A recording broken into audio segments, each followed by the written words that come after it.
Hati-hati dengan jendela kehidupan kita, memajang foto, penyakit ain, dan menjaga hati. Assalamualaikum warahmatullahi wabarakatuh. Saudaraku seiman dan seislam, sahabat-sahabatku yang dirahmati Allah. Hari ini mari kita luangkan waktu sejenak, duduk bersama, dan merenung tentang sesuatu yang mungkin terasa sepele, namun sesungguhnya memiliki dampak yang sangat besar dalam hidup kita, bahkan dalam urusan agama kita. Kita akan berbicara tentang jendela kehidupan kita. Jendela yang kini terpampang lebar melalui layar-layar kecil di genggaman kita. Jendela itu adalah media sosial, tempat kita memajang kehidupan kita, mengunggah foto-foto, dan membagikan momen-momen berharga. Mungkin kita bertanya, apa salahnya memajang foto? Bukankah itu cara untuk berbagi kebahagiaan? Tentu berbagi kebahagiaan itu indah. Tapi pernahkah kita berpikir, di balik setiap foto yang kita unggah, di balik setiap postingan yang kita bagikan, ada risiko yang mengintai, sebuah risiko yang tidak kasat mata namun nyata, sebuah risiko yang dikenal dengan nama penyakit ain. Mari kita mulai dengan sebuah pertanyaan yang meresap ke dalam hati. Mengapa kita merasa perlu memamerkan setiap detail kebahagiaan kita? Mengapa kita merasa harus mengabadikan setiap pencapaian, setiap barang baru, setiap momen indah, lalu membagikannya kepada dunia? Apakah karena kita ingin orang lain tahu betapa beruntungnya kita? Ataukah karena kita merasa bahwa kebahagiaan itu tidak lengkap jika tidak ada yang mengagumi atau memuji? Jawaban atas pertanyaan itu mungkin berbeda bagi setiap orang. Namun, satu hal yang pasti, ada dorongan di dalam diri kita untuk diakui, untuk divalidasi. Dan dorongan ini, jika tidak dikendalikan, bisa menjadi pintu masuk bagi bahaya yang tidak kita sadari, yaitu penyakit ain. Penyakit ain, bukan mitos tapi realitas. Penyakit ain berasal dari kata Arab ain yang artinya mata. Secara harfiah, ain adalah penyakit yang disebabkan oleh pandangan mata. Seseorang yang disertai rasa iri, dengki, atau kagum. Pandangan ini tidak harus dari orang yang jahat. Bisa jadi pandangan itu datang dari orang yang sangat kita sayangi. Bahkan dari diri kita sendiri. Pandangan yang penuh kekaguman tanpa dibarengi dengan zikir dan doa kepada Allah bisa menjadi racun. Nabi Muhammad SAW bersabda, ain itu benar-benar ada. Jika seandainya ada sesuatu yang mendahului takdir, sungguh ain akan mendahuluinya. Hadits riwayat Muslim. Hadis ini adalah pengingat yang sangat jelas. Penyakit ain itu bukan dongeng, bukan cerita fiksi. Ia adalah realitas yang diakui oleh Rasulullah. Ia bisa menimpa siapa saja, dan dampaknya bisa sangat merusak. Bagaimana penyakit ain terjadi? Bayangkan, Anda baru saja membeli mobil impian Anda. Anda sangat gembira. Lalu Anda mengambil foto mobil itu dari berbagai sudut, mengunggahnya ke media sosial dengan tulisan yang menunjukkan rasa syukur. Beberapa teman dan kerabat Anda memberikan komentar positif, mengucapkan selamat. Namun ada satu orang yang melihatnya, hatinya terbersit rasa iri. Kok dia bisa punya mobil sebagus itu? Aku sudah kerja keras bertahun-tahun, tapi belum juga bisa membelinya.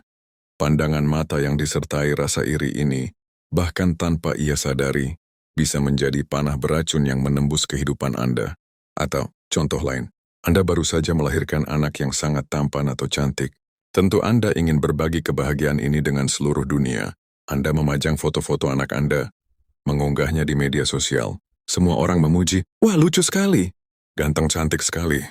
Namun di antara pujian itu, mungkin ada pandangan yang berlebihan, pandangan yang penuh kekaguman tanpa menyebut nama Allah. Subhanallah. Anak ini sungguh sempurna, tanpa disertai dengan Masya Allah, la quwata illa billah. Dan pandangan yang berlebihan ini, bisa saja menjadi penyebab anak Anda tiba-tiba sakit, demam atau rewel tanpa sebab yang jelas.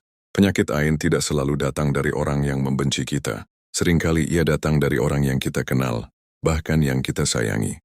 Pandangan yang berlebihan, kekaguman yang tidak terkontrol bisa menjadi pemicu. Ini adalah salah satu alasan mengapa para ulama dan orang-orang bijak zaman dahulu sangat berhati-hati dalam memamerkan kekayaan, kecantikan, atau kebahagiaan mereka. Mereka lebih memilih untuk menyembunyikan kebahagiaan mereka, tidak karena mereka pelit, tetapi karena mereka ingin menjaganya dari bahaya yang tidak kasat mata ini, bahaya memajang foto di media sosial. Sekarang, mari kita kaitkan ini dengan kebiasaan kita di media sosial. Kita memajang foto liburan kita, foto hidangan mewah di restoran, foto anak-anak yang lucu, foto pasangan yang sedang romantis. Kita melakukan ini dengan niat baik, untuk berbagi kebahagiaan, untuk memberikan inspirasi. Namun kita harus menyadari bahwa tidak semua orang melihat postingan kita dengan hati yang tulus. Ada jutaan pasang mata di luar sana yang melihat postingan kita. Kita tidak tahu siapa yang melihatnya. Bagaimana kondisi hati mereka saat itu? Apakah mereka sedang bahagia? Apakah mereka sedang merasa iri? Apakah mereka sedang mengalami kesulitan dalam hidupnya? Setiap foto yang kita unggah adalah sebuah jendela kecil yang membuka kehidupan kita kepada dunia. Dan melalui jendela itu, panah-panah penyakit ain bisa saja masuk tanpa kita sadari. Selain itu, memajang foto juga membuka pintu bagi penyakit hati lainnya, yaitu ria. Ria adalah beramal atau berbuat sesuatu untuk dilihat dan dipuji oleh orang lain. Saat kita mengunggah foto-foto pencapaian kita, ada dorongan di dalam diri kita untuk mendapatkan pujian, untuk merasa lebih baik dari yang lain, dan perasaan ini bisa merusak keikhlasan kita. Amal yang seharusnya hanya untuk Allah, kini tercampur dengan keinginan untuk dipuji manusia. Lalu bagaimana solusinya? Apakah ini berarti kita tidak boleh lagi menggunakan media sosial? Apakah kita harus berhenti memposting foto sama sekali? Tentu tidak. Islam adalah agama yang realistis, yang tidak melarang kita untuk menikmati hidup dan berbagi kebahagiaan. Namun Islam mengajarkan kita untuk berhati-hati, untuk menjaga diri dan untuk menjaga hati. Berikut adalah beberapa solusi yang bisa kita terapkan untuk melindungi diri kita dari bahaya penyakit ain dan menjaga keikhlasan kita. 1.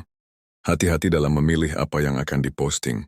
Sebelum Anda mengunggah sebuah foto, tanyakan pada diri Anda, apa tujuan saya mengunggah ini? Apakah untuk berbagi inspirasi yang bermanfaat, ataukah hanya untuk memamerkan kebahagiaan atau kekayaan? Jika niat Anda adalah untuk pamer, maka lebih baik urungkan niat itu. Pamer hanya akan membuka pintu bagi penyakit hati, baik bagi diri Anda sendiri maupun bagi orang lain yang melihatnya. 2. Sembunyikan kebahagiaan Anda jika memungkinkan. Nabi Muhammad SAW bersabda, mintalah pertolongan untuk memenuhi hajat-hajatmu dengan menyembunyikannya, tidak menampakkannya. Karena sesungguhnya setiap pemilik nikmat itu ada yang dengki. Hadis riwayat At-Tabrani. Hadis ini adalah nasihat yang sangat berharga. Tidak semua kebahagiaan harus dibagikan. Ada kebahagiaan yang lebih indah jika hanya kita dan Allah yang tahu. Ada keberkahan yang lebih besar jika kita menyembunyikannya dari pandangan manusia. 3. Lindungi diri dengan zikir dan doa. Ini adalah benteng terkuat kita. Sebelum dan sesudah mengunggah foto, ucapkanlah doa. Saat melihat sesuatu yang indah, baik itu milik kita atau milik orang lain, ucapkanlah, Masya Allah, la quwata illa billah. Artinya, apa yang dikehendaki oleh Allah itulah yang terjadi. Tiada kekuatan kecuali dengan pertolongan Allah. Dengan mengucapkan kalimat ini, kita mengakui bahwa semua keindahan dan nikmat itu datangnya dari Allah. Kita memohon kepada Allah agar melindungi nikmat itu dari segala bahaya, termasuk dari penyakit ain. 4. Lindungi anak-anak Anda. Anak-anak adalah karunia terbesar dari Allah. Mereka sangat rentan terhadap penyakit ain. Oleh karena itu berhati-hatilah dalam memajang foto anak-anak di media sosial. Jika perlu batasi audiensnya hanya untuk keluarga atau teman-teman terdekat. Dan ajarkan mereka untuk membaca doa perlindungan. Bacalah doa perlindungan yang diajarkan oleh Rasulullah untuk cucu-cucunya, Hasan dan Husain. Wa'izukuma bi kalimatillahil tamma, min kulli syaitanin wa hamma, wa min kulli ainin lamma. Artinya aku memohon perlindungan untuk kalian berdua dengan kalimat-kalimat Allah yang sempurna, dari setiap setan dan binatang berbisa, dan dari setiap mata yang dengki. 5. Jadikan media sosial sebagai alat dakwah dan kebaikan. Alihkan niat Anda dari pamer menjadi berbagi kebaikan. Gunakan media sosial untuk menyebarkan ilmu yang bermanfaat, untuk berbagi kebaikan, untuk menginspirasi orang lain untuk menjadi lebih baik. Ketika niat kita tulus karena Allah, maka keberkahan akan datang, dan Allah akan melindungi kita dari segala bahaya. Penutup, saudaraku seiman, mari kita jadikan hari ini sebagai titik balik. Mari kita renungkan kembali niat kita di balik setiap postingan yang kita unggah. Mari kita jaga hati kita dari rasa ingin dipuji, dan mari kita jaga nikmat yang Allah berikan kepada kita dari pandangan-pandangan yang tidak baik. Kehidupan ini adalah sebuah perjalanan yang singkat. Jangan biarkan ia teralihkan oleh hal-hal yang fana, seperti pujian manusia.